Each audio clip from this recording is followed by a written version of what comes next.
Assalamualaikum warahmatullahi wabarakatuh. Perkenalkan, nama saya Ade Irmawati dari IKIP Siliwangi yang kebetulan berkegiatan KKN di Desa Sariwangi. Alhamdulillah siklus 2 ini sasarannya yaitu sekolah. Dan sekarang saya akan mewawancarai Bapak. Boleh sebelum wawancara diisi dulu Bapak biodata sama yang di sini.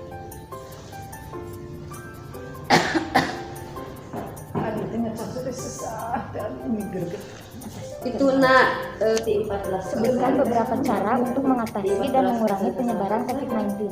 Ya, seperti anjuran pemerintah, kita harus menerapkan 3M, yaitu memakai masker, mencuci tangan, dan mengurangi mobilitas kerumunan. Apa saja kelebihan yang didapat dari kegiatan belajar mengajar di masa COVID? Masa pandemi ini sebenarnya kebanyakannya sih kekurangannya ya. Kekurangannya baik dari tenaga pendidik maupun siswa terutama. Karena di masa pandemi ini otomatis pertemuan-pertemuan dihilangkan. Nah, itu menjadi suatu problem bagi sekolah, itu terutama bagi pelaku sekolah, yaitu guru dan juga siswa serta orang tua. Nah, itu yang harus kita cari solusinya bersama. Bagaimana caranya Pak? Kalau dari pribadi saya inginnya sih ada tatap muka, walaupun misalkan 1 minggu sekali, itu akan sangat berarti gitu buat siswa, terutama membentuk karakter anak gitu. Untuk permasalahan kehadiran siswanya, apakah dapat ikut semuanya atau ada yang bermasalah? Kalau untuk siswa, absensi siswa, untuk awal-awal sih alhamdulillah ya semua ikut. Cuman di pertengahan semester sering ada yang tidak masuk absen.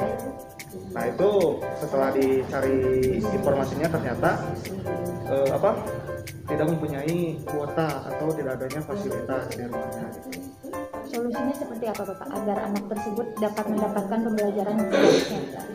Solusi di SD kita yaitu door to door gitu. Jadi door to door, atau juga orang tuanya yang datang ke sekolah ngambil tugas, kita nanti mengumpulkan tugas. Solusinya itu untuk sementara di SD kita. Lalu kan Bapak pembelajaran PJOK ya? Ya. Kan PJOK susah kalau tidak praktek, Ya. itu bagaimana? Nah, itu masih dicari solusinya. Ya, untuk sementara sih dari kita membuat video pembelajaran dari gurunya, terus dikasih lihat ke anak-anak. Lalu anak-anak menirukan gerakannya di rumah masing-masing dan divideokan.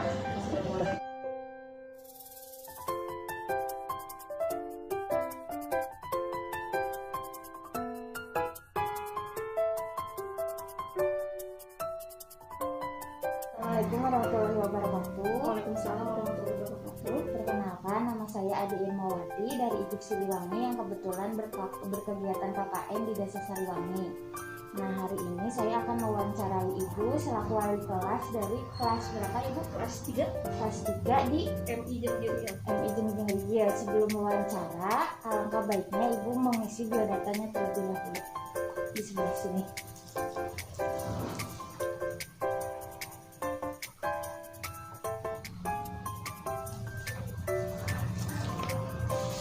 Dengan Ibu Cici dari MI Jenjang Rigia. Pertanyaan yang pertama, apa yang Ibu ketahui mengenai COVID-19? Seperti yang saya ketahui, kita ketahui sama-sama ya, COVID-19 itu jadi semacam virus yang mengganggu sistem pernapasan manusia ya, yang mana virus itu pertama kali ditemukan di Cina dan di Wuhan, terus menjadi penyakit pandemi yang menyebar ke seluruh negara termasuk Indonesia. Nah, pada dasarnya gejala ringannya hanya sistem pernapasan saja, tapi bisa saja menyerang ke paru-paru dan serta kematian. Sebutkan beberapa cara untuk mengatasi dan mengurangi penyebaran COVID-19. Karena kita di lingkungan sekolah, warga negara gitu ya, salah satu caranya selain berdoa, kita juga harus menaati protokol kesehatan yang ditetapkan oleh pemerintah. Bagaimana cara menerapkan protokol kesehatan yang baik dan benar sesuai anjuran pemerintah? Protokol kesehatan yang tepat sesuai anjuran pemerintah seperti yang kita tahu ada sekarang yang dianjurkan sekarang ya, yang saya tahu gerakan 5M 1D. seperti yang satunya itu M-nya menggunakan masker, mencuci tangan, terus menjauhi kerumunan, membatasi mobilitas, terus menjaga jarak, dan satu D-nya adalah doa. Apa saja kelebihan yang didapat dari pembelajaran ketika mengajar di masa COVID-19? Kelebihan yang paling dirasakan tentunya baik oleh guru maupun orang tua, yaitu bertambahnya pengetahuan kita tentang teknologi ya, selain kayak gadget HP gitu ya, kan kita tahunya untuk hanya berkomunikasi gitu. Sekarang kan untuk pembelajaran kita dibutuhkan HP itu digunakan untuk pembelajaran, otomatis orang tua dan guru juga mempunyai wawasan luas mengenai penggunaan lebih gadget tersebut. Apa saja hambatan yang terjadi dalam kegiatan belajar mengajar saat berada di masa pandemi? Hambatannya, di sini salah satunya jaringan internet. Terus yang kedua, yang satu jaringan internet. Yang kedua, yaitu kan tadi yang saya pertama kan keuntungannya itu kita itu jadi melek teknologi ya. Nah, yang kedua itu kurangnya wawasan orang tua terhadap teknologi, seperti penggunaan aplikasinya seperti apa. Berarti sebelum kita melakukan pembelajaran, kita itu harus sosialisasikan dulu bagaimana caranya. Bagaimana cara mengatasi hambatan tersebut agar tidak menghambat kegiatan belajar? Salah satunya yang perkara jaringan ya. Kalau untuk jaringan seluler, pertama kita kasih dulu saran provider apa yang cocok untuk daerah tersebut. Yang kedua, membatasi penggunaan aplikasi yang berat gitu, menggunakan jaringannya harus yang bagus gitu. Jadi penggunaan aplikasinya dibanyakan dengan aplikasi yang ringan-ringan saja seperti WhatsApp seperti itu, dan mengurangi saja. Yang kedua itu yang pertama, memberikan solusi provider apa yang harus didedikasikan, jadi cocok untuk daerah menggunakan. Yang kedua itu menggunakan aplikasi yang ringan untuk digunakan. Nah, untuk yang kedua solusi terhadap hambatannya seperti orang tua misalnya teknologinya kurang. Jadi sebelum pembelajaran itu kita edukasi dulu nih, penggunaan Zoom meeting itu seperti apa, penggunaan Google Classroom seperti apa, terus penggunaan Google Form itu pengisian seperti apa. Apakah masih ada siswa yang tidak dapat ikut serta dalam kegiatan pembelajaran?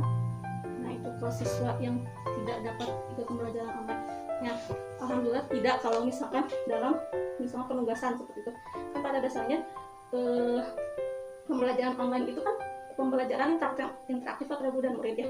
Sedangkan pada faktanya kan kita di sini pembelajaran itu kebanyakan bukan pembelajaran, lebih ke penugasan. Penerangan itu hanya sebagai petunjuk untuk mengerjakan tugas tersebut gitu. Jadi kalau secara misalkan pembelajaran online substansinya pembelajaran online tatap muka kan pada faktanya kan tidak semua sekolah menggunakan. Tapi kalau misalkan pembelajaran termasuk penugasan, hanya sistem penugasan itu alhamdulillah tidak ada, karena kan semua siswa dan orang tua sudah mempunyai itu. Lalu metode apa yang ibu gunakan untuk dapat mendukung kegiatan belajar? Metodenya sih paling sering digunakan ceramah dan demonstrasi. Karena kalau metode ceramah kan emang sering digunakan oleh guru secara langsung. Gantinya apa dengan daring ini gitu. Bisa berupa VM, voice note, atau video pembelajaran.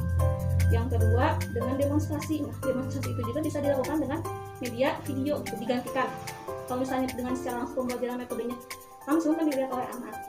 Kalau misalkan daring bisa langsung juga melalui Zoom meeting, atau kita membuat video pembelajaran gitu. Nah, itu untuk guru kan ya. Kalau untuk siswanya juga bisa dengan demonstrasi dengan pembuatan, misalnya pembuatan video, tugasnya dibuatkan video. Bagaimana cara ibu mengetahui keberhasilan penggunaan metode tersebut ketika diterapkan di dalam kegiatan belajar mengajar? Kalau dari sekolah, kalau selain daringnya, kalau normal kan kita melihat dari penilaian ya, dari penilaian keseharian gitu. Kalau misalkan daring, biasanya kita lihatnya dari respon si anak gitu. Respon si anak dan kecepatan si anak dalam mengikuti pembelajaran atau tugas yang diberikan. Misalnya dari kecepatan anak, kita itu memberikan tugas nih, peragakan bikin video ini nih, apakah orang tua dan siswa merespon dengan cepat tugas kita atau seperti apa gitu. Kan ada yang menganggap itu tidak penting atau gimana gitu. Dengan metode yang menarik mungkin dengan kecepatan dan respon siswa itu yang bisa melihat keberhasilannya. Saat harus menyediakan media pembelajaran untuk mendukung pemahaman siswa, apakah dilakukan menggunakan anggaran pribadi atau menggunakan anggaran sekolah? Menggunakan anggaran sekolah. Di sini kita menganggarkan 1 bulan sekali ada anggaran untuk pembuatan media. Bagaimana pola pemanfaatan media yang digunakan di dalam kegiatan belajar mengajar? Kita seringnya individu dan demonstrasi. Individu dan demonstrasi. Kalau berkelompok jarang, karena kan dibatasi, kita pertemuan di sekolah itu 1 minggu 2 kali. Jadi untuk pembuatan media secara berkelompok tidak memungkinkan. Bagaimana cara ibu dalam mengaktifkan dan melibatkan siswa dengan memanfaatkan media pembelajaran yang digunakan? Mengaktifkan siswa itu contohnya dalam penugasan kita bisa misalkan untuk penugasan tugas siswa dikumpulkan melalui status WhatsApp. Nah di situ kita bisa untuk mengaktifkan pembelajaran. Jadi si siswa itu selain mendapatkan penilaian dari guru, gitu, siswa itu dapat mendapatkan penilaian dari orang lain gitu. Jadi si siswa itu tidak hanya puas dengan penilaian guru, tapi kan bisa saja dengan diupdatekan status teman-temannya ataupun teman orang tuanya bisa mengapresiasi hasil karya yang dia buat gitu melalui status. Jadi tidak hanya guru yang melihat, tapi juga orang-orang dan teman-teman terdekatnya.